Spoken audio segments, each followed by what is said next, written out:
Netflix's algorithm is actively hiding some of the best thrillers ever made from you. Not because they're bad, actually the opposite. They're so good, so critically perfect, that they don't fit the watch in 3 minutes while eating cereal mold that the algorithm loves. Today I'm pulling back the curtain on 10 thrillers that critics are calling masterpieces, but somehow nobody's watching. We're talking 100% Rotten Tomatoes scores. We're talking shows that make True Detective look like a children's cartoon, and most of you have never even heard of them. Let's fix that. Starting us off at number 10, we've got The Survivors from Australia. Now, if you've ever wanted to feel the weight of a coastal town's secrets pressing down on your chest for 6 straight hours, this is your show.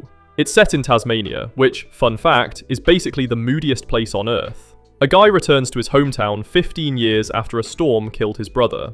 Then a local woman gets murdered, and suddenly everyone's looking at everyone like, wait, what do you know? The ocean here isn't just scenery, it's basically a character. An angry, unforgiving character that takes what it wants. This show doesn't hold your hand, it makes you sit in the discomfort. The pacing is slow, deliberately slow, like watching a coastline erode. But if you have the patience, honestly, it's haunting. Number 9 is a nearly normal family from Sweden. Okay, so picture this. A priest, a lawyer, and their 19-year-old daughter. Sounds like the setup to a bad joke, right? It's not. A wealthy businessman ends up dead, and guess who's the prime suspect? The daughter. Here's where it gets interesting. The show splits into 3 acts. First, you see everything through the father's eyes, then the mother's, then the daughter's. Same events, completely different stories. It's like the Rashomon effect, but for family dysfunction. And look, this show asks some uncomfortable questions. Like, do we only believe victims who act a certain way? Do we only root for people who are likable? It'll mess with your head, in the best way. Number 8 is Calibre. This one's a film from Scotland. 2 friends go on a hunting trip in the Highlands. Something goes horribly wrong, and then things get worse. And then somehow, impossibly, they get even worse. I'm not going to spoil what happens, but let me just say this. This movie operates on a no-win scenario. Every decision these guys make digs them deeper into the hole. There's barely any music, just the sound of their own panic. Twigs snapping, breathing getting heavier. It's a class war disguised as a survival thriller. City guys thinking the countryside is their playground. Locals with their own rules. And trust me, city rules do not apply out there. If you want something that'll make you physically uncomfortable, this is it. It's streaming. It's free with your subscription, and it will ruin your day. You're welcome. At number 7, we have The Åre Murders from Sweden. So normally, noir is all shadows and rain, right? This show said, nah, let's do it in blinding white snow instead. It's set in this fancy Swedish ski resort, and the snow is so bright it's almost aggressive. There's nowhere to hide. A body shows up. Turns out the glittering ski town is hiding some very ugly secrets about human trafficking and exploitation. Classic tale of the rich playing in a consequence-free zone while locals get crushed under the weight of it all. It was number 1 in Germany, by the way. But in English-speaking countries, crickets. The title doesn't help. Sounds generic. But it is not. The cinematography alone is worth the watch. Number 6, Rough Diamonds from Belgium. Okay, this one's basically The Godfather meets Shtisel, and I didn't know I needed that combination until I watched it. It takes you inside Antwerp's Diamond District, deep into an ultra-Orthodox Jewish community where million-dollar deals are sealed with a handshake. The prodigal son who left the faith years ago gets dragged back when his brother dies. Now he has to use his skills from his criminal past to save the family business from the Albanian mob. The tension isn't just physical, it's spiritual. Every violent act pushes him further from the community he's trying to protect. This show switches between like 4 languages. Flemish, Yiddish, English, French. It's a lot, but it's also incredibly immersive. If you want something you've genuinely never seen before, this is it. And hey, if you're enjoying this list, do me a quick favour and drop a like. It takes half a second and it genuinely helps the channel. Alright, moving on. Number 5 is Department Q, a UK adaptation of a Danish book series. Matthew Good plays a detective who's basically one bad day away from completely losing it. After a raid goes wrong and leaves his partner paralysed, he gets exiled to the basement. Department Q, the department that files away cold cases nobody cares about anymore. Except, he starts actually solving them. And surprise, those forgotten cases lead straight to people in very high places who really don't want them solved.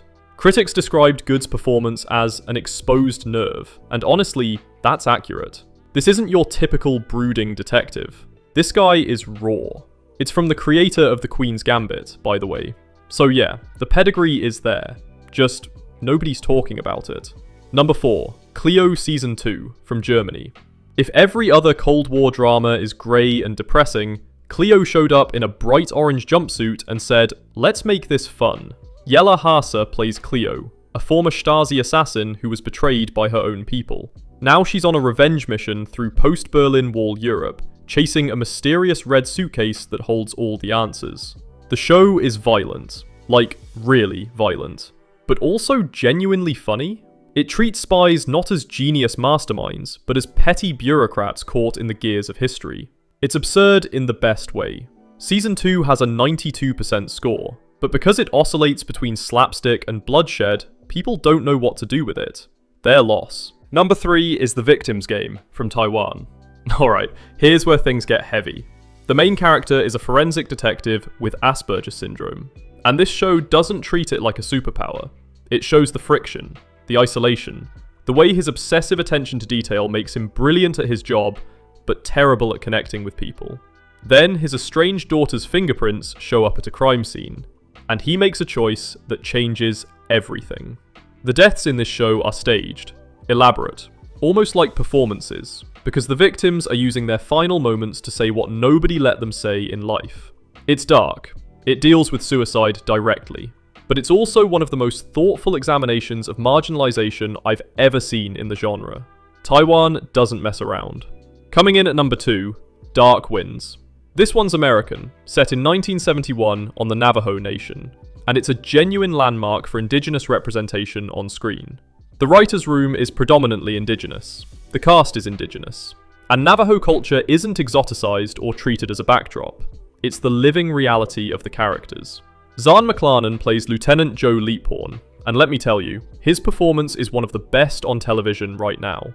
Stoic, deeply wounded, commanding. The crimes sometimes look supernatural, skinwalkers, Navajo witchcraft, but the show keeps you guessing.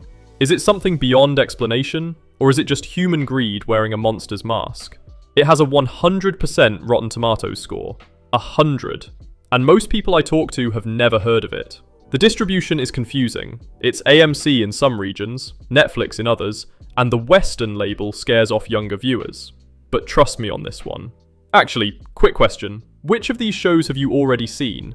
Or which one are you most interested in checking out? Drop it in the comments. I'm genuinely curious. And finally, number 1. The one that made this entire list worth making. Kohrra, from India. Kohrra means fog in Hindi and Punjabi, and fog is everywhere in this show. Visually, thematically, morally. A groom from the UK is found dead in a field in Punjab, days before his wedding.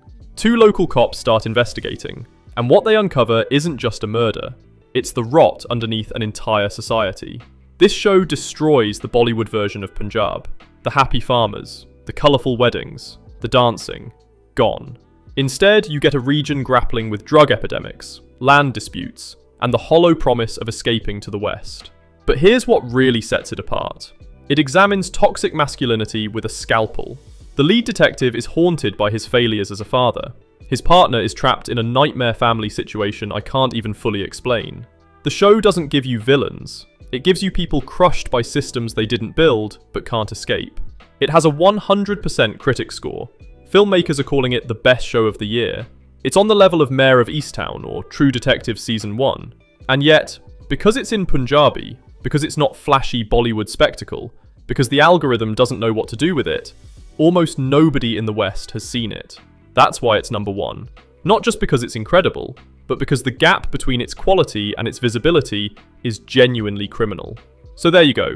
10 thrillers that Netflix is basically hiding from you. Some of them will ruin your week. Some of them will change how you think about the genre entirely.